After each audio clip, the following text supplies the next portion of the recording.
Money does not hit everyone equally. When new money enters an economy, some people touch it first. They get richer before prices rise. Everyone else pays the bill later. This is not a conspiracy, it is a rule, and almost nobody is taught how it really works. In the 18th century, an Irish-French banker named Richard Cantillon noticed something strange. When gold flowed into Spain from the New World, Spain did not become permanently rich. Prices rose, wages lagged, power shifted, wealth moved quietly, then vanished. Cantillon understood something most economists ignored. Money is not neutral. The path money takes matters more than the amount itself. This idea would later be called the Cantillon Effect. At first, it sounds harmless. Central banks create money to stabilize economies. Governments spend to protect citizens. Markets absorb the rest. But this is where the tension begins. Imagine pouring water onto a hill. The top gets soaked first. By the time the water reaches the bottom, much of it is gone. New money works the same way. It enters through banks, governments, and financial institutions. Asset owners feel it first. Workers and savers feel it last. This is the part people think they understand. What they miss is the incentive structure. Those closest to money creation are rewarded for taking risk.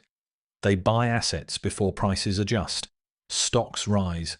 Real estate inflates. Debt becomes cheaper to hold. But wages do not move at the same speed. Savings lose purchasing power. And people are told this is normal. This is the paradox. Inflation is described as a general rise in prices, but in reality it is a redistribution mechanism. It quietly moves wealth upward and outward. Here is the uncomfortable truth. The Cantillon effect is not a side effect of the system. It is the system. Modern finance depends on it. Without it, debt-heavy governments would collapse. Asset bubbles would not form fast enough. Political promises would become impossible to fund.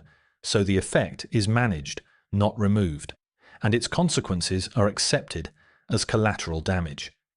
Today, this rule shapes everything. From housing affordability to market crashes, from inequality to geopolitical power. When central banks expand balance sheets, markets surge. When tightening begins, the pain travels downward. The order never changes.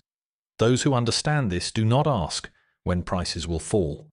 They ask where the money enters next and who gets there first. History shows this pattern repeating. Empires rise on money expansion. They weaken when the cost becomes visible. The Cantillon effect does not destroy societies overnight. It erodes trust slowly, until people sense the rules were never equal. Money is power, but timing is control, and those closest to the source shape the future. History has answers. I'll show you where to look.